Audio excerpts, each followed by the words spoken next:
You're listening to the Smash Bros. Cast, episode 42. I'm your host, N64 Josh. My co-host and sparring partner is NightCrawlr. What's up, dude?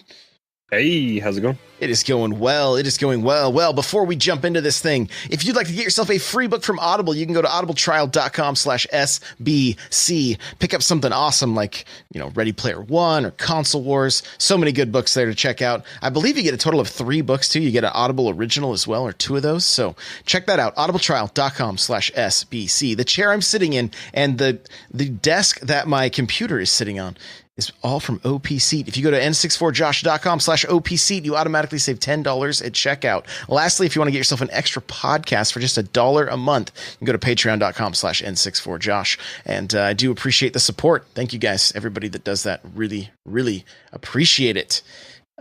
With that, I think we can move right on into our announcements.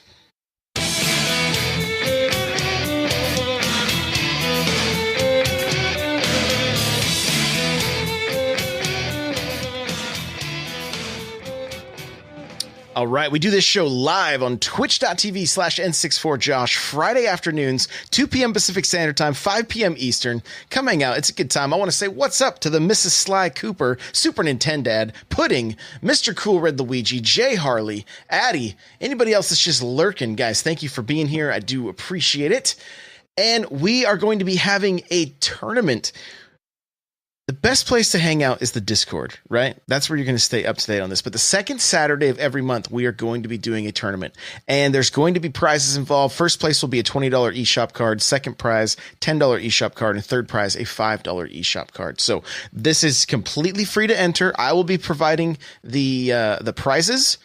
And if everything works out properly, the top 8 will be streamed on Saturday evening.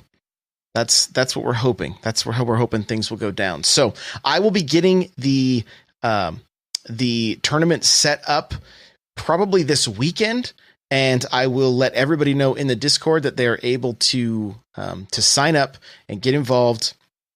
And we're just going to kind of test the waters with this stuff. We're going to see, we'll for sure we'll be doing best of 3, and then the finals will be best of 5. And depending on the turnout, we might even do a losers bracket and things like that. But I just got to kind of feel it out and see how easy it is to do all that stuff, because I'm not always going to be right there to, make sure I'll kick it off and that kind of stuff. But I just want to make sure that this runs relatively smooth. So we're going to start off pretty simple, and we will slowly but surely get a little more advanced. So that's that. Looking forward to that. Speaking of tournaments, we got a little bit of tournament news. You want to kick it off here? Yeah. So the biggest tournament, I guess, to happen this last weekend, that was, what was that? The weekend of the 22nd and 23rd, was Super Splat Bros, which was held at the esports arena in Oakland. And that had some big names there. And we have a link to the full tournament results. I think they had multiple games going on. I think they did have some Splatoon, but then they also had doubles, and I think I saw Squad Strike, and then Ultimate Singles. I don't remember if there was Melee there or not. But we have the top 4 here for Ultimate Singles, and taking the top spot was Void with his, I think he played Pichu all the way through, I believe. It was so dirty. Yeah. And then Larry Lurr was able to reset the bracket on him, and Larry ended up going down in that reset. And then Ally took 3rd, and Trevonte took 4th. And then I think there were 2 tied for 5th, but those are our top 4. Were you able to watch some of this? I know you messaged me right as the finals were happening. I was able to watch a good portion. I think I watched all the way through the Void and Larry Lurr reset and all that kind of stuff. It was crazy just what Larry was. I think I did see some of the Ally gameplay as well. Ally switched to Mario halfway through. I forget who he was playing before. But yeah, it was was great to see just kind of what they were coming up with, and Void really knows how to play Pichu. Watching Larry with Falco, I was just like, what am I watching right now? This is a whole nother like dimension. Just the movement and recovery that he had. I think you tweeted it out. I think you clipped something. Oh, a couple clips, yeah. Him and coming back. I don't know how far close he was to the left side blast zone, but he came back all the way to the right side of stage underneath it. Yes. To recover. It was nuts. Yeah, absolutely unreal. I could not believe what I was seeing. He had a down tilt that was a kill that was just, I was like, this is unreal.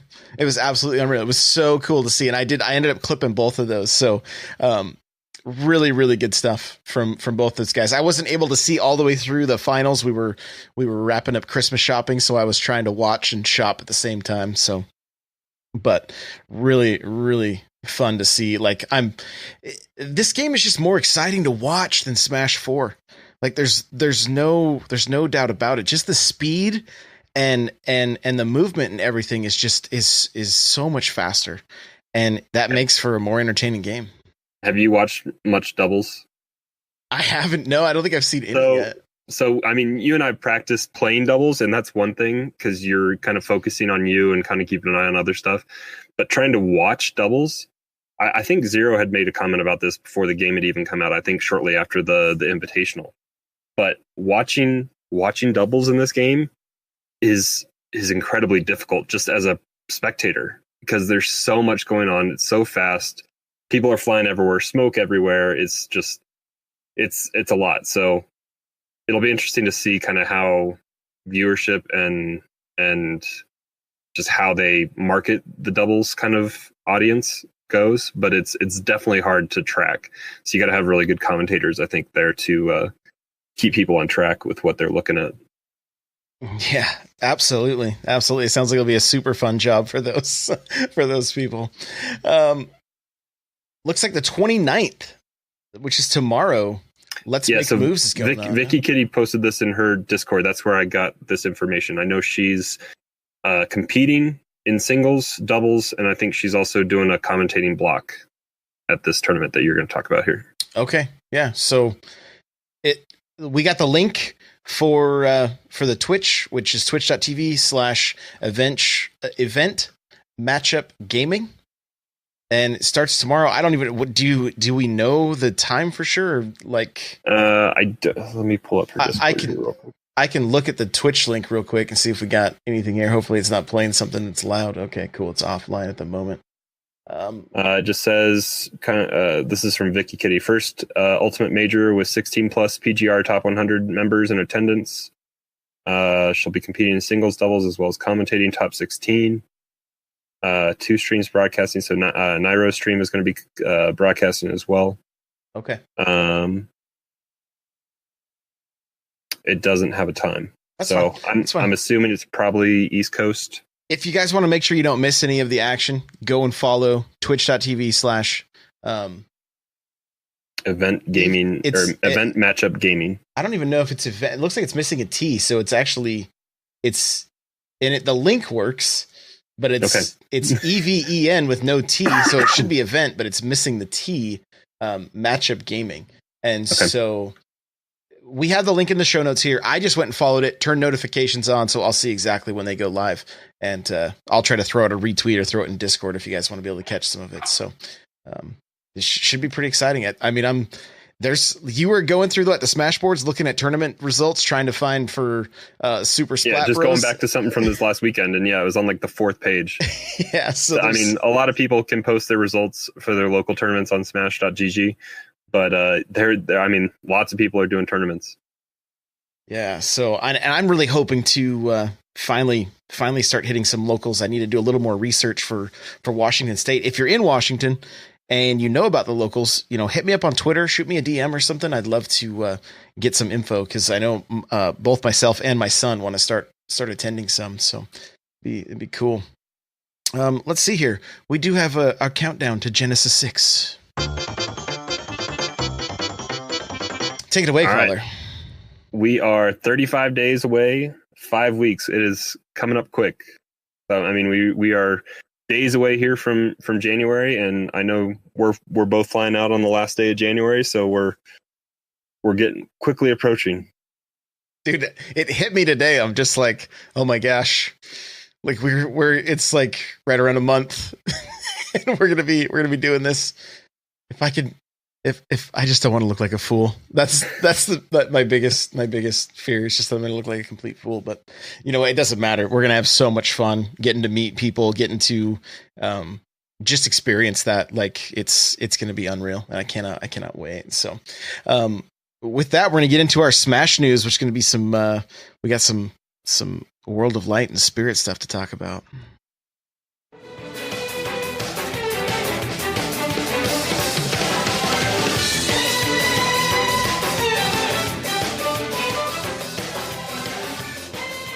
All right, so we have a new weekly event. If you guys have fired up the game in the last few days, you've seen this pop up. And it says, oh yeah, Mario time. Mario spirits will be on the spirit board. Golden Dash Mushroom, River Survival, and Dice Block. You can only get them on the spirit board. Now, I don't even know what that is because I haven't even touched World of Light. So, well, the description of that kind of tells me that it's Mario Party themed, but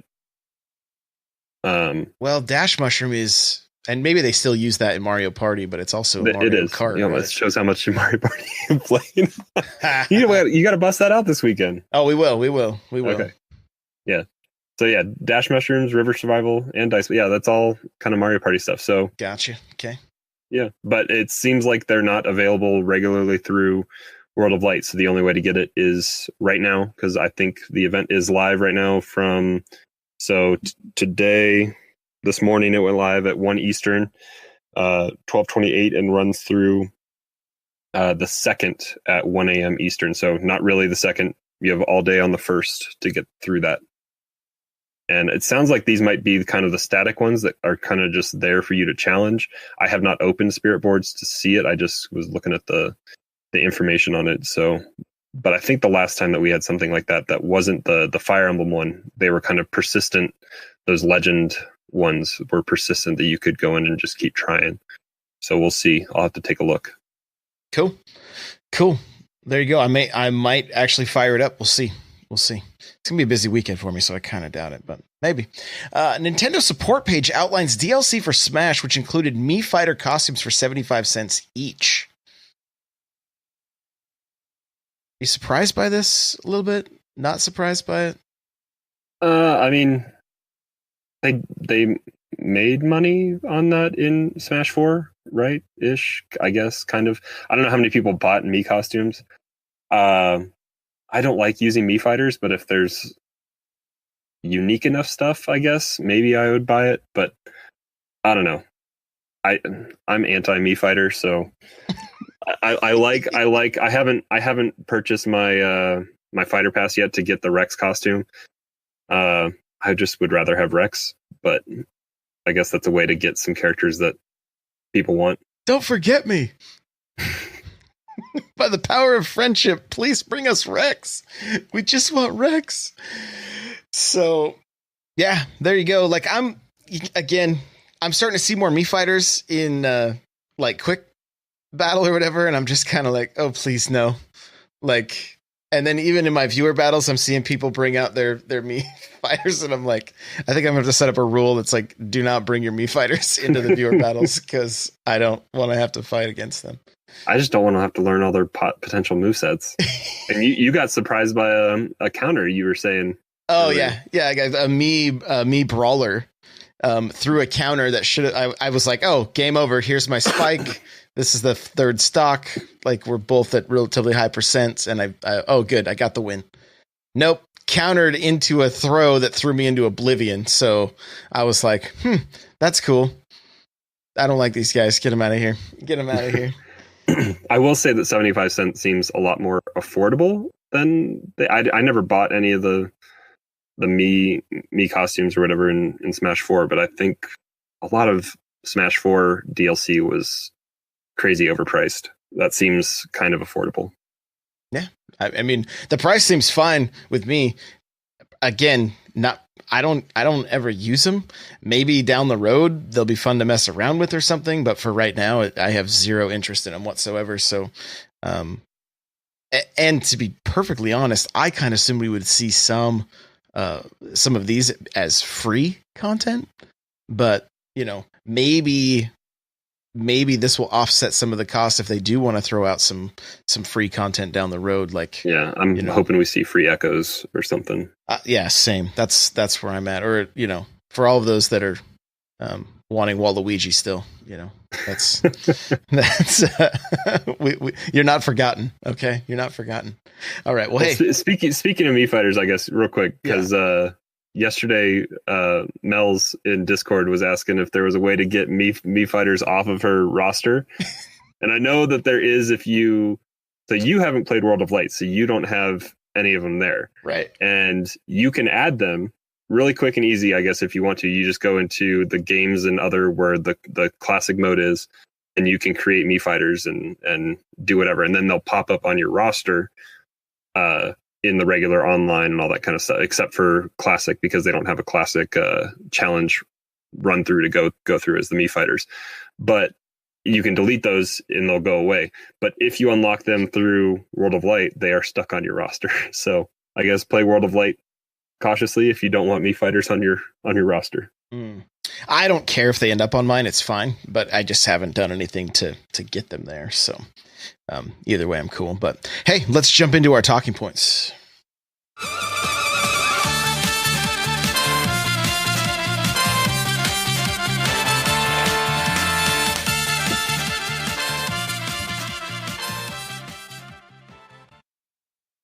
All right. Well, I'm going to let you start this off because you got to experience your first local, and break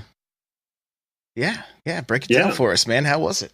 So pretty much right after last week's show, I had my wife and kids coming in the house. I said hello to them, made sure that they were set up okay for dinner, and then I took off and headed up just a little bit north of where I live to the GameWorks in the Denver metro area, where they were hosting the pretty much every Friday. They're hosting a local there at the GameWorks here in Denver, and it was a positive experience. I had fun. I did know a few people that I work with that are involved with the Smash community, and I had a few familiar faces. So that was kind of reassuring to be there, and it was easier to kind of have somebody there to latch onto a little bit and kind of go around and check in on their status and that kind of stuff. I didn't end up taking my entire setup with me. I didn't have to bring a monitor. They had monitors there. But I got $5 off I didn't have to pay the venue fee by having my Switch. I did kind of keep a close eye on it just so that it was, because it's kind of easy to walk away with a Switch. And I think people have been aware of that. And so that was good. Everyone was respectful of my stuff, and it was good. And there were 86 people at this local, down, I think, 9 people from the first week that they had done. And it was pretty crazy just to see all the people that they were there. They were already doing, I think they were wrapping up doubles by the time we got started on singles. They did have a stream going, and crazy enough, as happenstance would have it, I ended up my first set on stream. Was able to let Josh know. He put that in the Discord. Got properly beat down by Snake. But the best thing that came out of that was a coworker that I work with was commentating. He was excited to see me on stream and was talking a little bit about me because he knows kind of what I've been working on with Smash and all that kind of stuff. And hearing commentary coming back when I got back home, I fired it up. I have a link to that set that's queued up actually on the time of my match in the show notes. So if you guys want to take a look, it's me doing a lot of the same thing over and over and over again, getting the same result of me getting beat down. So it was good to see what I was doing and seeing, maybe you and I kind of talked about this a little bit, bad habits that I think can develop from subpar play from other people online. I think can come about if you... I'm right here. No, not you. The GSP grind, man. The GSP. You actually helped me. We were talking when we were playing a little bit this week, but I had my third set. So I lost my first in regular play, won my next set in losers, and advanced to a second stage in losers, and had a pretty good 2-1 battle with a Lucina, and just Marth and Lucina like to kind of do that fall off the edge guard, try to down spike you a little bit. Excuse me. And playing against your Mario, I told you that. I mean, just that having that preparation to go down far enough to kind of avoid that spike or kind of see it coming and go high. I was able to. I don't think I got spiked once by Lucina on those sets. So kind of just having that experience of knowing what kind of edge guard can possibly come from all sorts of different characters is really good information to have. And I will say that I saw almost all the characters were being played. I mean, I'm trying to think. I saw somebody playing Pac-Man. I saw I played against a Pit, Dark Pit, Diddy, K. Rool. I mean, just lots of characters. Can't think of many that I didn't see, but I mean, like I said, there were 86 people there. There were lots of people. It was a positive experience. I feel like I will say there was a cool thing that they had. I have this. I can show it. I don't know if you guys on stream can see it, but this was something that Colorado Smash took from. I think it was a Southern California Smash group, but it's if you guys didn't see what it was, it's a grayed out, pretty much stage select screen with there are 1, 2, 3, like 9 stages or 7 stages or so that are viable, and they're listed as hazard on, hazard off, and what is starter and what is counter pick. And so this makes it super easy to first off know where the stages are that are able to be played are located, so you don't have to like search around for what you're looking for. And then secondly, it makes it really easy to know what you're allowed to strike and pick and all that kind of stuff. And it also has kind of the ground rules laid out for what it is with how you ban. So it was 1-2-1 ban, and then after the first match, the winner gets to ban 2 stages and the loser picks.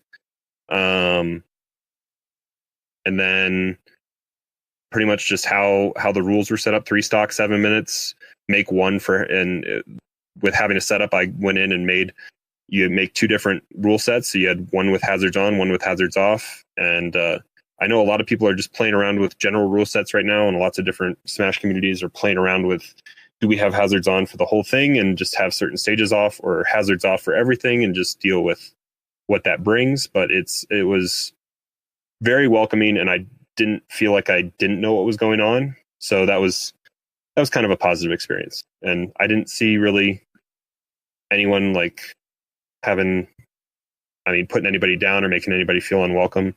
It was a good time. What was it like? Did you talk to the person you played against first much after the match or beforehand or anything? Not too much, but I did talk to one of the guys that I knew. He's one of the top 4 or 5 players in the state.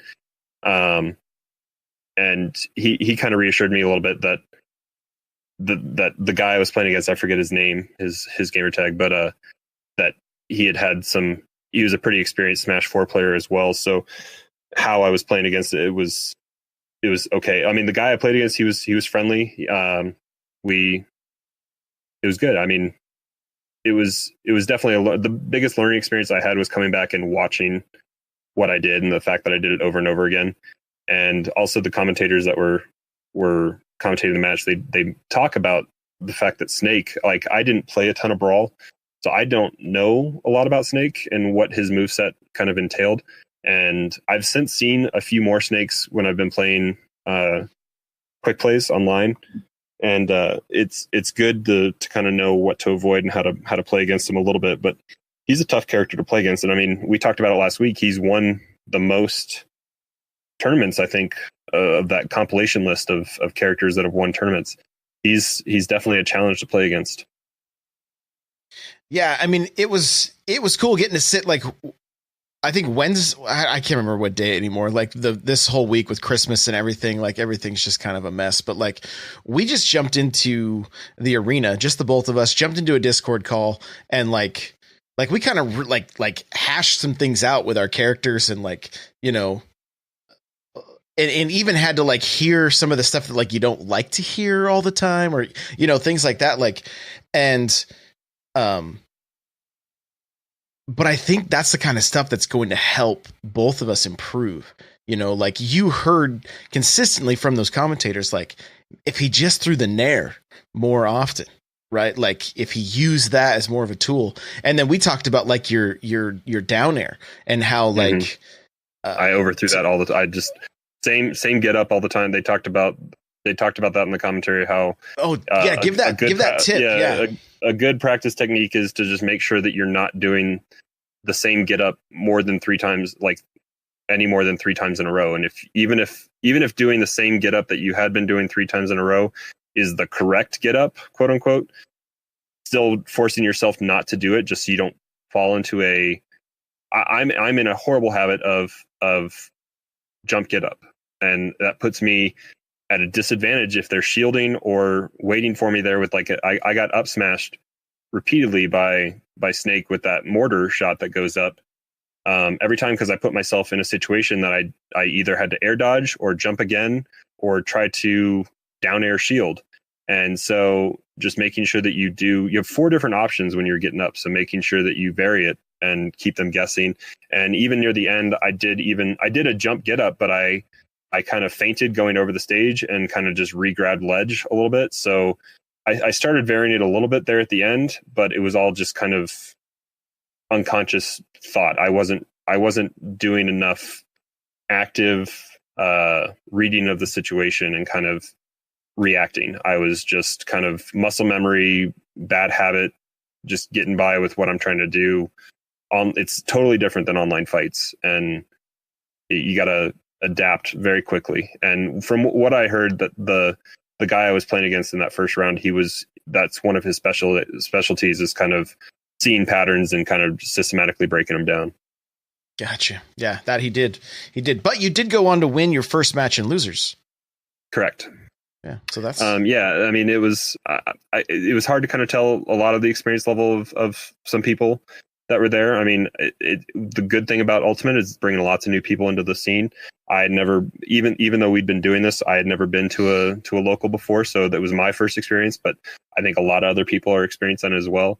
I saw my fair share of people walking around with Joy-Cons and grips or Pro controllers as well. So I mean, everything's kind of on the table for what people are playing with, and it'll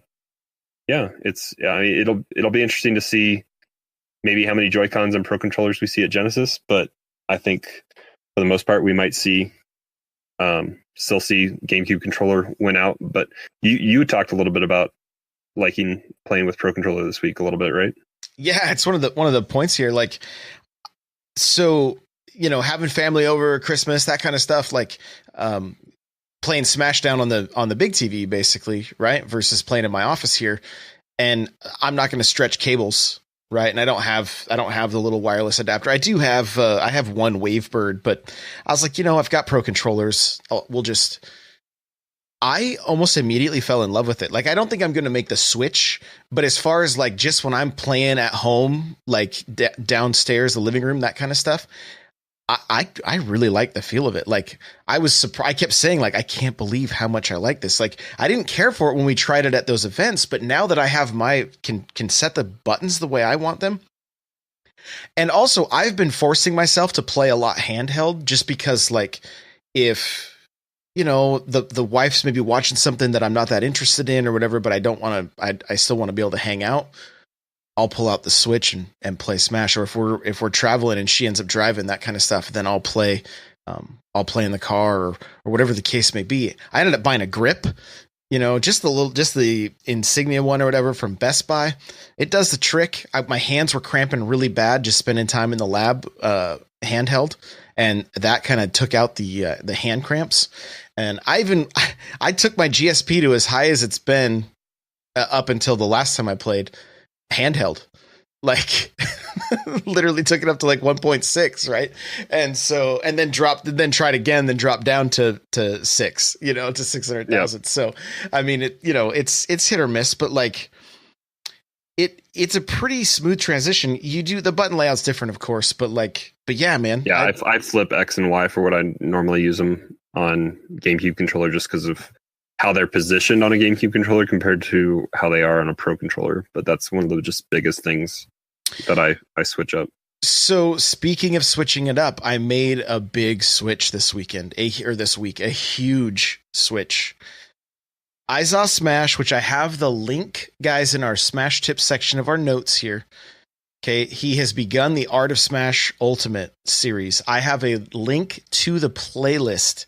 If you're just getting started with Smash or you're an advanced player, please go watch these videos. They are extremely helpful.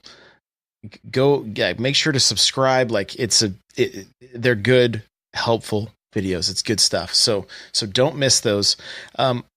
But in his video, he recommended using the right. His setup is right trigger is jump. Okay. And then turning off the smash stick and making it the tilt. And I did it.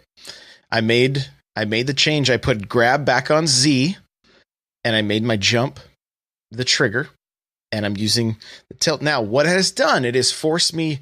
I found that in Smash that there is a you don't want to use the up smash, you don't want to use your smash attacks too frequently. There are times to use them that can reset neutral, that can even get a combo started, that kind of thing. But what I was finding is more often than not, I was relying on them and I was getting punished for using them.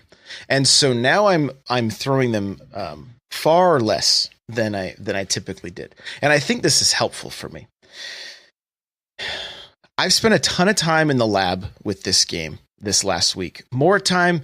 I've lost more in my viewer battles than I have since the game came out, since making this transition. And I am completely okay with that. There are a few things that happen. When you stream this game, the people that are viewing your stream, they get to watch you. They get to see your tendencies. They get to see far more than you get to see theirs. And I think this is a very good thing for me because it's going to force me to mix it up, right? It's going to force me to mix it up. And if I don't, I'm going to get punished for it. So where last week I think I was coming across as frustrated that this game wasn't more like Smash 4, this week I'm coming at this game from the perspective of this game isn't Smash 4. So I need to adapt fully to the way this game plays. Things could change with updates, but as it is right now, in order for me to get good, I need to adapt, not complain, and figure this out. And so I went into the lab, right? Training mode, a lot of training mode, working on my back airs, right? Because using the C stick more to throw a lot of my aerials, I'm still not throwing accurate back airs. And I was having a let me take that back. From the ground, short hopping and immediately throwing the back air that can connect with even the shorter characters with the smaller hitbox like Squirtle. That is where I was struggling. And I spent a lot of time just figuring out what is the best way to throw these back airs, right? Consistently. And what I have found for me is that I can run one direction, quickly turn, and then hit the trigger and the A button, and then back in the direction that I'm going to attack. And that's how my back air will come out, and it will come out accurately, right? So I was trying to use the stick to throw those back airs, And what would happen is I would consistently throw the back air the wrong direction. And there were times that I could do it not changing direction with my left stick, hit the C stick and throw the back air. And I'm like, I'm kind of losing my mind a little bit because I'm like, why is this working? Sometimes it's not. I know it's me and it's the inputs, but the inputs were so similar and I was getting different results each time that I was like, okay, I want to find what is going to be the most consistent. I have upped my sensitivity on the sticks to high. I'm back on high again. That's where I'm staying right now too. It's where I've moved it after we talked about it, and I haven't changed it since. So the best thing for me has been to go into the lab and just play that. I did some GSP grind, went up. I'm almost at 1.7. That's the highest I've been with Mario. But I'm like, you know what? Like, this is the problem with doing that GSP grind is what you talked about a little bit ago, where it's like, I can go in here and I can do my bad habits against these people that they don't know them and they will still work. Right. But I can't do my same routine against my viewers because they can read them and then punish them. And so I don't go ahead. Sorry. So speaking of GSP grind and how it can be bad for just kind of understanding how you're playing the game. Somebody posted in the Discord this afternoon. I'm trying to find it here. But it was a video. It's up on YouTube. We'll find it and maybe get it here in the show notes. But it was kind of talking about just not letting your GSP number matter to you, and the fact that he pretty much compared it to thinking that if we take, like, he used Zero's tier list as an example, but it's like, if we take the tier list as gospel, that Inkling is the best character in the game as it stands right now, and Kirby and Mac are like the worst, then if you are beating an Inkling all the time, you're facing people that are not as great at the game than you with a better character. So you're beating a better character, but the person behind that character is not as good at the game as you are. I see what you're saying. But if you're losing to a Mac, then that person behind that Mac is better at the game than you are, because they're using a character that by numbers standpoint is worse than what you're playing as. And that's an example, is if you're playing somebody that's in like the middle tier list as well. So, and that was a really kind of interesting way to think about it. And I hadn't thought about it that way, because we talked about this last week with GSP and how it's addictive to not like want that number to go down. And this video also talks about like staying in there, and if you face somebody that is beating you, then you can learn from that. If you continue to stay in there and try to, it's obviously, especially if somebody is using a character on the tier list that's maybe worse than what your character is, you can learn some of the better ways to approach that. And it also,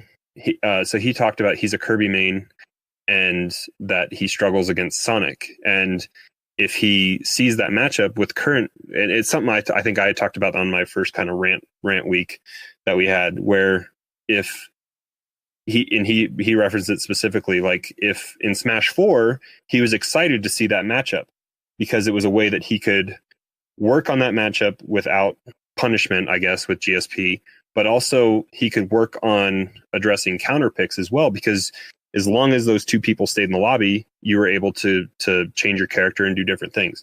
So, but this also just forces you to, if you stop caring about your GSP number, which is hard to do because it's staring you in the face. But I guess if you really want to truly embrace adaptation and evolve how you play this game, then kind of trying to ignore that number is maybe a good way to approach it. Yeah, that's a good. I mean, the other thing, if you focus too much on that number, it's easy to get like tilted, and then you're playing angry. You're not playing your best. You're not looking, it's honestly best just to focus on the match at hand and your opponent and focus on what they're doing. Get that number out of your head. Get that number, because yes, we've both said our preference would be that there was a non-ranked and a ranked playlist, but guess what? There isn't. So play the game as if it's a non-ranked game and just try to improve, and don't focus so much on that number, because it will actually hinder your progress if you start to get angry and trying to play in that state. You'll make more mistakes, you'll get more angry, and it's a vicious cycle. So it's best just to kind of forget about that number. Even if you fall out of Elite Smash, if you're there and then you fall out, like, the goal is improvement, right? That's always the goal. It's the number will increase as you get better. So you may not be where you want to be now, but just keep at it. And I think you'll have a more enjoyable time that way too, versus like, oh, I just lost a million GSP, Mm-hmm.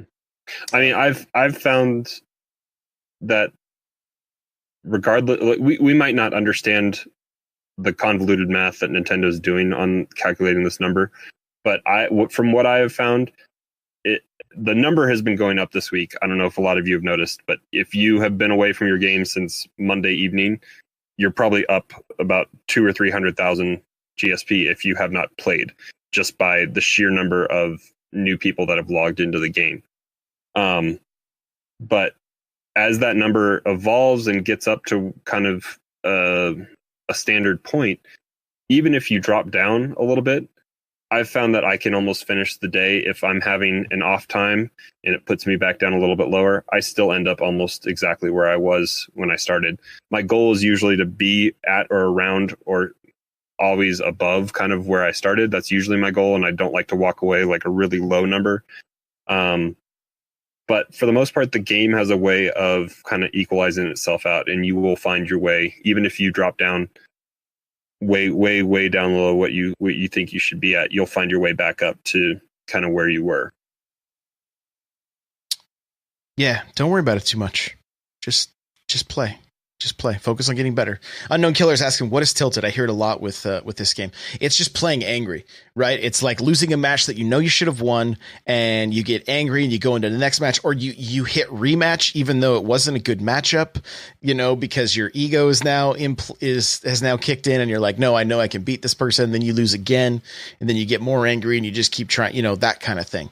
That's tilted. That's just, it's putting you in a state that is not it's an emotional reaction. I know tilted originally from playing poker. It's a poker term as well. I think it's been evolved to kind of facilitate a lot of different games. But yeah, it's making irrational decisions based on emotion or ego, and it puts you in a mental state that's not fit for strong competition. It puts you behind the eight ball, kind of. Yeah, you don't want to be there. You don't want to be there. So let me talk a little bit more about lab, and then we'll wrap this thing up. So here's what I've been doing in the lab. I already told you guys I've been working on my back air, finding the best way for me to throw my back air quickly and efficiently, and able to throw two of them at once, which is something that I really struggled with in Smash 4. I'm now able to do that in Ultimate, right? And this is all about getting the muscle memory for those things. So throwing your back airs, throwing your down airs from and because we have that system in place where you can hit your jump and your attack at the same time, it makes short hopping way easier, because this game for me is it's tougher to short hop than the previous game. It just seems like it's tougher to do. So that is one of the things I'm doing for my practice regimen. I am running back and forth across the stage, just throwing back airs into the air, not even at the computer opponent. A lot of times they're just staying up at the top plex. I'm doing it on a battlefield. Okay. The next thing I start working on after I feel like I've done enough of those, just to kind of, again, work the muscle memory, is I started working on my combo game. right? And so I've been trying to start the opponent at the bottom of the stage. Now, remember, these are bots that aren't moving. This is again for muscle memory. This is to get these combos down, to look at what how each character reacts to certain moves, right? Because I want to see what I can do with Mario from a zero to kill thing. Right? A 0 to kill combo. And so what I have found, if I do a down throw to a down tilt to an up throw to 2 up airs, hit the stage, hit the top platform, up throw to 2 more up airs, and the up B, it's game over.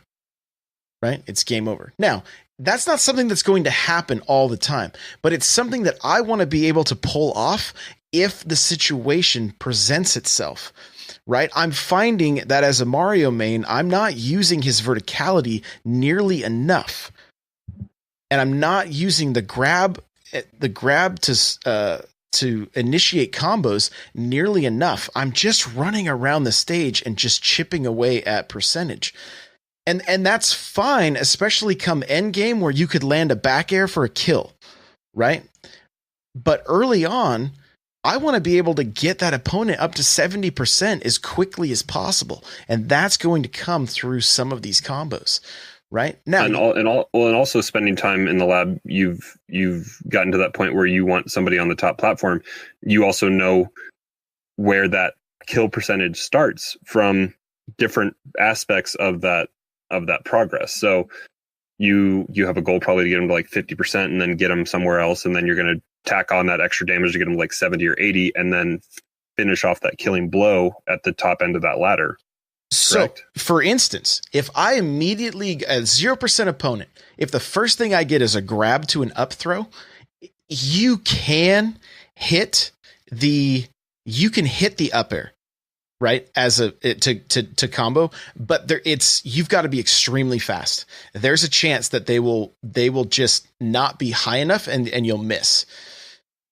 So getting the down throw to the down tilt, then re-grabbing, puts them at a percentage that you throw them high enough that when you jump and hit the up air, you're hitting that combo, and then you can immediately throw another one. The other thing I'm doing is I'm throwing that second up air, following it with a fair, and I've been able to spike off the edge after landing. So we're talking about very low percentage kills right away through combos if you can get everything to land. Now, my next plan, after I feel like I've gotten the muscle memory down for these moves, is to then go in, and this is extremely helpful. I didn't even realize this was in the game until doing a little more research. You can set the bot to shuffle so it doesn't attack you, but it might DI in a certain direction or possibly air dodge. I don't know exactly what the shuffle means, but it gives a little explanation of like the bot will be moving, so that you're not just easily landing these things. You want it easy at first so you get the muscle memory down. But then you can play against a bot that's moving a little bit, so you can adjust. Like, can I hit this? Is this, if I'm playing against an opponent? Yeah, if it's true, or what is the likelihood if they go from this? If they do DI to the left or DI to the right, can I compensate to where it will still work, or will I miss it completely? And where do I go from there? How do I reset? Right, so. What I'm recommending for people to do with your main, after you've done some of these back air exercises, the nair exercises, things like that, things that are you're getting to muscle memory, then go in and start looking at combos, right? Like you can see what a combo is and what combos out of what. Like, do you have a character that can throw to a combo? Right? Maybe it's only a second hit, but it'll reset neutral and then allow you to figure out where you want to be to start that over again. Right? For me, I just had to start testing things. The down throw doesn't land with the up tilt any longer. Right? That was the combo for Smash 4. It's not in Ultimate. So I started messing around, like, okay, down throw to down tilt hits. But if the percentage is too high, it does not hit. It only hits at low percents. And so, again, a lot of this stuff is going to be, it's time consuming.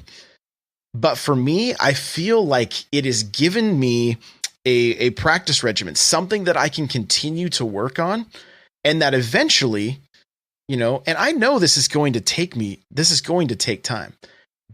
But I know when I go to the lab now exactly what I'm working on and how I can be improving my game. And the results are going to show true. Like I haven't jumped back into GSP since I've been labbing some of this stuff out, and I can't wait to see, like, you know, because I'm a creature of habit. I jump into the game and then my Mario immediately starts. I try to short hop that turns into more of a full hop. I do this all the time. I'm working so hard on breaking this habit, but I jump with my back to my opponent and then I fall back and I do it kind of like almost like a quarter circle away, the way I'm jumping away. And then I fall right back into that same position and I'll throw a back air. Right. And then what I noticed a lot of people will do is they will roll against that. They end up behind me, but I already think I'm going to be into my jab combo. Now I'm throwing it into the air and leaving my back to my opponent. This happens to me so often, right? So that's a habit that I'm like, okay, but that's like my default. That's where I default when I go into GSP. I'm like, oh, this works. They're not expecting this. But I go into my viewer battles and they're like, you're getting punished, you know, you're getting punished. And so it's constantly forcing me to look at what I'm doing. And then the other thing too, like we've said over and over again, watch your opponent. What is your opponent doing? How can you, you know, and one of the things I started doing, because I will often throw that fair, I will always expect somebody to go high. I'll throw the fair. And what I've noticed now is that people will air dodge. I don't even throw the fair. I jump as if I'm going to. They throw their air dodge. I now land right next to them, and the options are endless. Do I smash? Do I grab and throw them off stage again? And we can just rinse and repeat. I've rinsed and repeated that with people numerous times where they think I'm going for the spike because they keep recovering high. They air dodge. They land right where I want them, and then I can throw them off the stage again. Right. Well, if they're high enough percentage with the back throw, that's a kill for me. Yep. And so it's now the next thing you need to work on as well is not throwing that double cape. Yeah, that's buffering too. That's a buffer thing too, though. Yep. And I actually, the other thing I did in the lab yesterday is I just spent time jumping off stage, throwing my fair as I'm falling, like right as I'm falling, and seeing how far I can go before I can't recover. Right. And getting that down, because there were some matches with you where I went really deep with that cape and then was able to get back. But there were a few times I wasn't able to get back, you know, like I was just short of being able to grab that edge. And so, you know, just working on the there's so much to work on in this game. There's so much to work on. So, and I think, you know, because a lot of times it's like, man, it'd be easy if I could find a video for my main. They're not going to be out there yet. So it's going to be kind of on you to like, what kind of combos does my character have? Go back and watch some of the old videos from 4. Yeah. Some of the combos will be the same, but some will change. Mario's changed, right? But some of them will still be consistent. You can then test and see what works and what doesn't. Yeah, that's exactly what I was going to say. There's enough that is similar in this game that you can look at some of the videos that have come out. Izaw Smash, we were talking about earlier. He has plenty of videos out there for all the Smash 4 characters. So if you're maining somebody from Melee, Ice Climbers, or somebody from Brawl like Snake or something like that, then you might not have a video out there to go look at. But for a lot of those characters, you can take some of the stuff that's there in Smash 4, test it out, see if it works. If it doesn't, there might be a small change that you can make, like Josh was saying, the down throw instead of the up throw, and then isn't it something like 8% heavies fall back into that up tilt combo a little bit? I've some of them do, yeah, some of them from what. So it might be fast fallers, it might be heavies. It just might depend on weight and size of characters, but there might be those options. So that if you don't know where to start, Smash 4 combo videos might be the best place to go, and then spend your time in the lab working on it, seeing if it works, and then iterate on top of that. I like it. Hey, we're going to wrap this thing up here.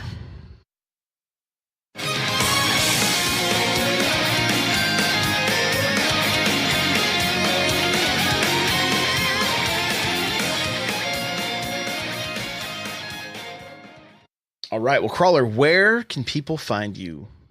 You guys can find me hanging out in Josh's Discord. So n64josh.com/Discord gets you the invite. Don't tell Hate Zero that you came from this podcast.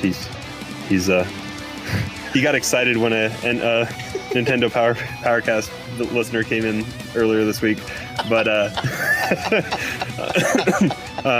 all are welcome in the Discord. There's plenty of matches going on. Plenty of arenas getting set up. People are asking for other people to play. So if you don't want to do that GSP grind and you want to work on something with a living, breathing person, you can hop in the Discord. We got voice channels as well, so you can hop in and talk about it as well. But also you guys can find me on Twitter at NightCrawlr724. NightCrawlr's without the E. Also on Twitch. I have not booted up my stream yet since getting my Stream Deck for Christmas, but I'm excited. I got buttons set up to make viewer battles a little bit easier and faster, so we can do that. And so yeah, look for me on twitch.tv/NightCrawlr724, and I'll see you there. Right on, guys. You can follow me on Twitter, Instagram, Twitch, YouTube, Facebook, Snapchat, all the places. It's N64Josh. We got the Daily Spike going on Instagram, so jump into a viewer battle. You never know, you might end up in the Daily Spike. So the music you're hearing right now is from the Metal Melee theme. You can check that out at n64josh.com/Metal Melee. That's a direct link to the YouTube video. This video is rocking, so go check it out. If you'd like to get yourself a free book from Audible, go to audibletrial.com/SBC. The chair I'm sitting in from OPC, n64josh.com/OPC, automatically saves you $10 at checkout. Guys, we have a ton of info on the show notes, n64josh.com/SBC42. Thank you so much for listening, guys, and we'll see you in the next one. Bye now.